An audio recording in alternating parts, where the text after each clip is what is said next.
Ayan, so magandang hapon po mga kababayan kong OFW sa buong mundo at lalong-lalo na po dito sa Middle East. Nasa harapan ko po ngayon ang ating Secretary of the Department of Migrant Workers, si Secretary Hans Kakdak.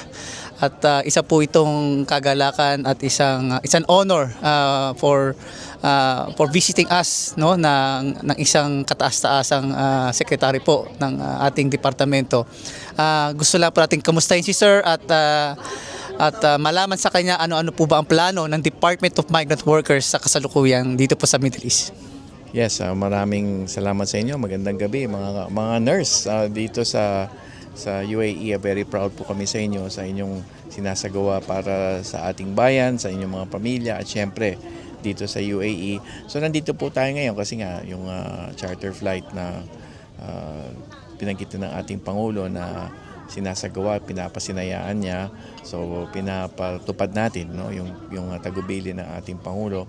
Kaya higit kumulang mga 400 na makakauwi ngayong gabi sa Pilipinas. Hopefully tomorrow morning ay sa tamang oras na makarating. No? And of course patuloy lang itong effort na to kasi dito sa panahon ngayon ng krisis, panahon ng pinakamatinding pangangailangan ng kababayan natin, patuloy yung pagbibigay ng basic needs assistance ng ating MWO. At yung meron ding ilan na nasa temporary accommodation, yung talagang kailangan ilagay muna sa temporary accommodation, lalo na yung mga na-stranded OFWs na gustong makauwi or in transit dito sa Dubai na kailangan mayroong temporary na panunuluyan. And then of course, yung patuloy lang yung sa pangkalahatan yung ating action fund, nandiyan pa rin yung legal, medical, financial assistance fund natin. 2.2 billion ang inilaan ng pamahalaan nitong taon na ito. Kaya patuloy lang natin itong papalaganapin at marami, in fact, yung mga repatriates ngayon ay bibigyan natin ng financial assistance. At yung pang ating pagsasagawa ng yung legal assistance, may abogado tayo na nag-handle ng mga kaso. Marami na na-absuelto at marami na nasulong na kaso para sa kapakanan ng ating mga OFW. So, yun na lamang po siguro. Marami pa saring pwedeng gawin. Yung serbisyo caravan, nakakatatlong dalaw na dito sa Dubai. Mga 16 government agencies ang dinala po natin dito. Of course, si Pangulo rin ang nagpasinaya at nag-utos na isagawa ito. At minsan pa si First Lady ay kasama rin natin. So, yun na lamang po muna. At makakasiguro po kayo na lalo tayo magpapahatid ng serbisyo at dito sa repatriation ay patuloy ang effort natin na posibleng magkaroon ng second charter flight. Kaya patuloy lang po, abangan lang po ang anunsyo ng ating Migrant Workers Office, Konsulada at Embahada. Salamat po, Sec Hans. Sec Hans, mayroon pong karaniwang katanungan yung mga kababayan natin. Hindi lang po dito sa lugar na sa UAE po. Paano daw po pala yung mga gusto magparepat na hindi nila hawak ang kanilang mga passport? Primarily po mga kasambahay po. Oo, kailangan isagawa ito with the DFA.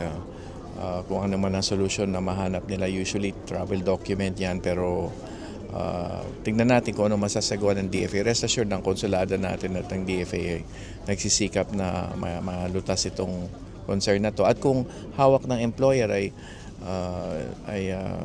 meron din tulong tayong hingin sa UAE government kasi may batas din ng UAE na hindi dapat hinawakan yung passport ng manggagawa. So, tutulong lang tayo at kasama yan sa bilateral agreement din natin with UAE. So, patuloy lang ang ating pakikipag-ugnayan, pagkoordinasyon sa host government at magtiwala tayo at idulog natin ang concerns dito sa host government.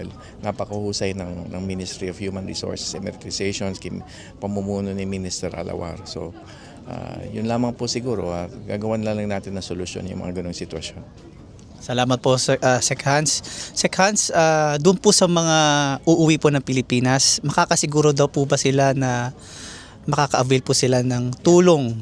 Bukod po sa financial, ano po ba yung mga tulong na maaari po nilang makuha? Yes, of course, nandun yung empleyo, naglalatag tayo kung interesado sila sa iba pang trabaho, maglalatag tayo ng mga other job opportunities nila. And then sa training, retraining. And then of course, marami naman may interest pang bumalik dito. So tutulungan din natin sila makabalik, lalo na kung may valid employment visa naman sila, makabalik sila within 6 months, diba? So payo na lang natin siguro dyan, maayos ang pagpapaliwanag, pagpapaalam sa employer bago bumalik ng Pilipinas. And then of course yung livelihood, meron tayong livelihood din sa OWA, si Admin PY Kaunan, meron sa OWA. Tapos sa DTI, Trade and Industry, Department of Tourism, Department of Agriculture, iugnay po natin sila. Ang DMW, ang head ng National Reintegration Network, grupo yan ng mga agencies, kasama rin ang DOLE, TESDA, para isagawa itong maagap at epektibong reintegration ng ating mga kababayan. Maraming salamat po, Sec Hans. Sec Hans, kumusta po ang biyahe? Mukhang wala pa po yata ang tulog, Sec Hans. At Kadarating lang kanina umaga at handa na naman bumalik kasi sasamahan natin yung charter flight. At ayun nga, meron pa tayo maisa sa ayos na iba pang kaparaanan na makauwi yung mga gustong umuwi. Kasi marami naman ding hindi pa handa umuwi o gusto pa rin dito talaga sa UAE. But doon sa mga nagnanais na umuwi ay tutulungan po natin sila makauwi. Sec Hans, isang katanungan na lang po. Ito po yung madalas na nababasa natin sa mga komento. Doon po sa mga naunang narepat, sino po ba talaga ang sumagot ng kanilang ticket at yung ngayon po na mag-repat, sir? Wala naman tayong pinagkaila kung sino sumagot ng ticket. Wala naman tayong sinabing sinagot natin yung ticket. Correct.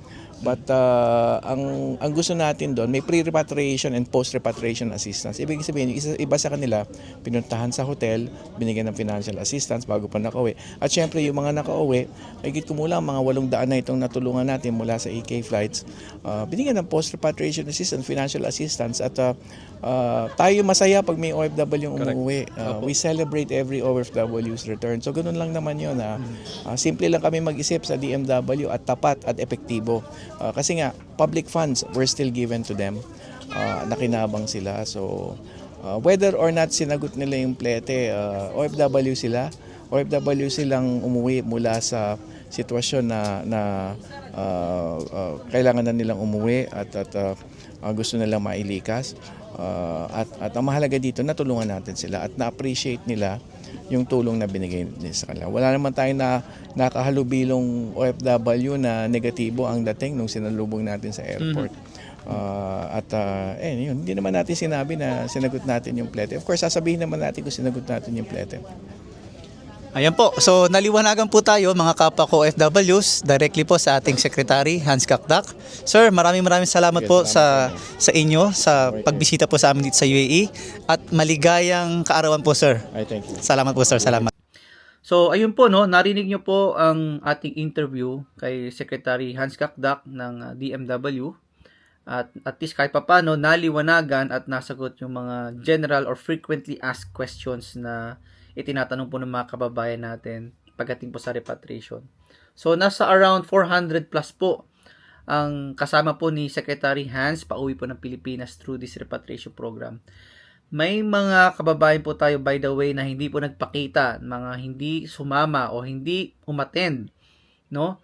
Pagkatapos po nila magpalista at makabili or nabili ang kanilang ticket ng ating gobyerno, which is sayang po, no? Sayang po yung slot, sayang po yung budget na supposedly yung slot po na mabigay doon sa mga kababayan natin na gustong umuwi ng Pilipinas ay nasayang.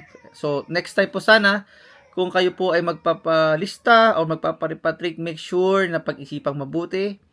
Kailangan decided po talaga kayo na sasama. Kasi kung hindi naman po, huwag na lang po kayo magpalista. Kasi para mabigay po yung ibang slot po sa mga kababayan natin na gusto po magparepatriate. Okay? So, kanina po, saksi po ko sa mga nangyari from their arrival. Actually, merong I think 4 na medical case, na wheelchair case, no? Na inassist po ng Migrant Workers Office at merong isang stretcher case. Ibig sabihin, nasa 5 pasyente po ang kasama doon sa uuwi po ngayong gabing ito kasama sa repatriation program ng ating gobyerno, no? Sila po ay i-assist ng mga nurses at of course kasama na rin po dito si Secretary Hans Kakdak, no? At nakita rin po natin ang efforts at ang passion po talaga ng mga bawat volunteer groups dito po sa UAE, especially po ang Filipino Social Club headed by Sir Erickson at ang mga members po ng Filipino Social Club. Sir, ma'am, maraming salamat po all the way from Dubai, no? Talagang sobra nakita ko yung effort talaga nila. Sobrang nakaka-appreciate. Ano pa ba? ang grupo po ng Triskelion, nakita ko po yung mga logo ng Triskelion po kanina doon sa airport. Talagang sobra po yung kanilang supervision sa mga kababayan natin. Ang SMPII, ayan. So hanggang UAE po, meron pong SMPII, no? At of course, may medical team po na nag-conduct ng kanilang blood pressure at blood sugar checking, no? Especially sa mga elderly, sa mga senior citizen na bago po pumasok sa airport, talagang chinek po ng mga volunteer medical team ang kanilang vital signs. Of course, special shout out kay Ma'am Vicky Kaday, isa po sa mga prominent Philcom leaders po dito sa UAE. Ma'am, salamat po. Kita ko po ang inyong pagod at ang inyong sakripisyo para ma-assist po yung mga kababayan natin. And of course, sa mga kawani po ng Migrant Workers Office sa Dubai at ng Abu Dhabi, saludo po kami sa inyo. And of course, sa mga kawani din po ng Embahada, kay Labat John Rio Bautista, sir, thank you so much po. Nakita ko po si sir kanina, nagtutulak talaga ng cart ng kababayan natin. May mga luggages pa talaga, no? Talagang tulong-tulong. Parang ako lang yating walang ginawa kanina kundi mag-vlog, mag-video-video, no? But anyhow, sino pa ba? Of course, si Ambassador Ver, si Sir Ambassador Alfonso Ver kanina for leading us, of course, the entire repatriation program, no? Sino pa ba? Of course, sa gobyerno po ng UAE, no? Sa pamunuan po ng UAE, we are very much thankful, we are very much grateful for supporting and assisting all the Filipino workers here in UAE. And rest assured that we will be forever grateful for all your support and for all the assistance that you have given to us. Thank you so much, UAE government. At as per our DMW Secretary Hans Kakdak mentioned po during our interview, hindi lang po ito ang una't huling mass repatriation na magaganap. Meron pa po mga susunod. Depende po sa mga magpapalista at gusto talagang umuwi na Pilipinas.